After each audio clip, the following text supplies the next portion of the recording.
Christmas ghosts. They say it's Halloween that the veil between the living world and the dead is at its thinnest.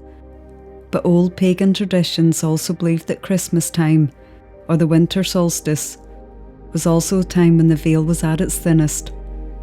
Many years ago they would tell ghost stories on Christmas Eve sitting by the warmth of the fire. They say that when a traumatic event occurs, it can have such a massive impact that it can leave imprints and have ghostly scenes replaying that sometimes the living can see and feel years and even centuries later. Here are a few ghost stories where the ghosts are said to show themselves at Christmas time.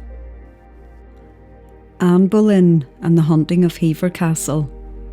Hever Castle, the place where Anne Boleyn spent her childhood, and also the time where she was courting King Henry VIII, and it is said it was one of her most happiest times in her short life. Anne is the most famous of all the wives and is the first wife to be beheaded. They say Anne had striking dark looks, and her French education from the French court made Anne stand out. Henry VIII was already married to his first wife, but she was unable to produce a son, and Henry had grown tired of her and was desperate for a male heir to carry on the Tudor name. Henry was taking an interest in Anne and was desperate for her to take his advances. Anne refused to be his mistress and wanted to be his wife. So Henry sent his trusted Lord Chancellor and Cardinal Archbishop of York Thomas Wolsey to get an annulment from the Pope, but this request was refused. They say it was Anne who gave Henry a book that argued that the supreme authority was not held by the Pope, but by the words of God enshrined in the Bible. And so the English Reformation began, and Henry appointed a man called Thomas Cranmer, a Protestant clergyman, and he granted Henry his divorce, and Anne became his second wife and Queen of England. Anne gave birth to a daughter soon after they were married, and for the next 3 years, Anne was unable to get pregnant and produce a male heir. Henry was restless again and getting tired of Anne, and was already making advances for his next bride-to-be. Accusations of adultery and high treason against the king was placed before Anne. Anne was arrested and placed in the Tower of London. She tried in vain to protest her innocence, but her husband ignored her pleas, and she was sent to the very room that 3 years prior Anne prepared for her coronation, and then rode through the streets of London in a triumphant procession to Westminster Abbey, where she was crowned queen. But this time she was a prisoner and awaiting trial. There would be no triumphant procession this time. When she left, it would be her last footsteps that she would take in this life. It only took 4 days from the jury of her peers, including her uncle, Thomas Howard, to find Queen Anne guilty of high treason. Anne was then led to Tower Green, where a skilled swordsman from France was brought over specially for Anne's execution. Anne was beheaded with one strike of the sword. Henry then removed Anne from history and memory by destroying all portraits of her, and ordered the destruction of the court documents and records of Anne's trial. He also had the records of her being queen removed, but fortunately for Anne, her daughter, that she had with Henry, became queen and is known as Elizabeth I. Elizabeth honoured her mother while she was on the throne and had Anne reinstated back in the records as queen. But every year it is said that Anne's ghost appears under the giant oak tree at Hever Castle, where once she and Henry would meet and enjoy each other's time together.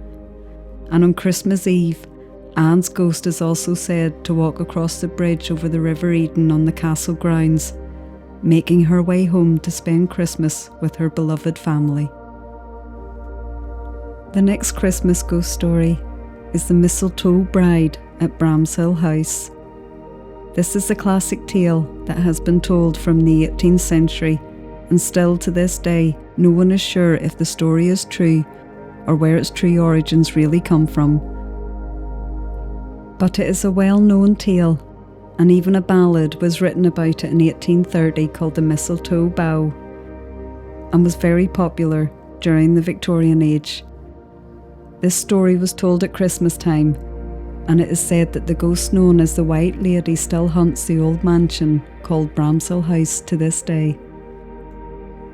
And so the story begins in 1727 with a Christmas Day wedding at Bramshill House, and the new bride, excited and happy with the day's celebrations, decided to play a game of hide and seek with her guests, and whoever found her would be lucky, for the prize in finding her would be a kiss with the new bride, for she had with her a bunch of mistletoe, and off she went to her hiding place.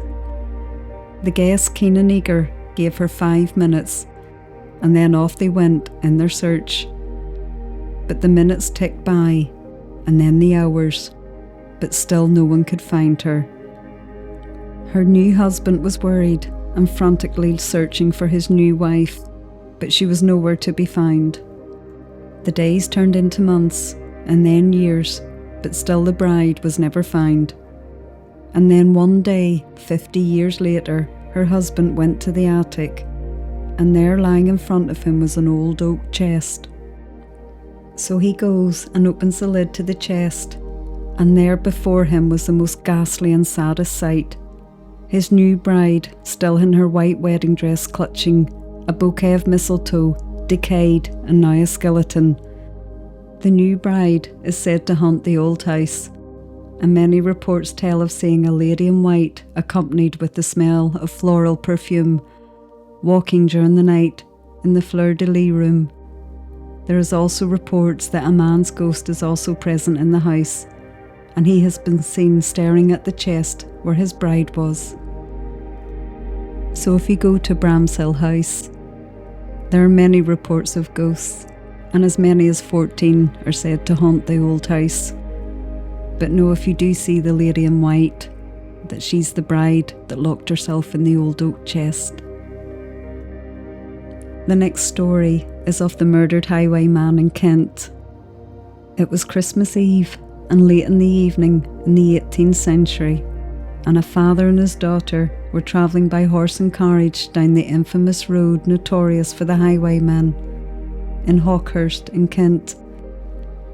That evening, a highwayman known as Gilbert saw the carriage and knew they must be wealthy, so he stopped the carriage and ordered the father and the daughter out so he could rob them of their wealthy possessions. But only the daughter was able to get out, as the horses got scared and bolted, and left the daughter all alone with the highwayman.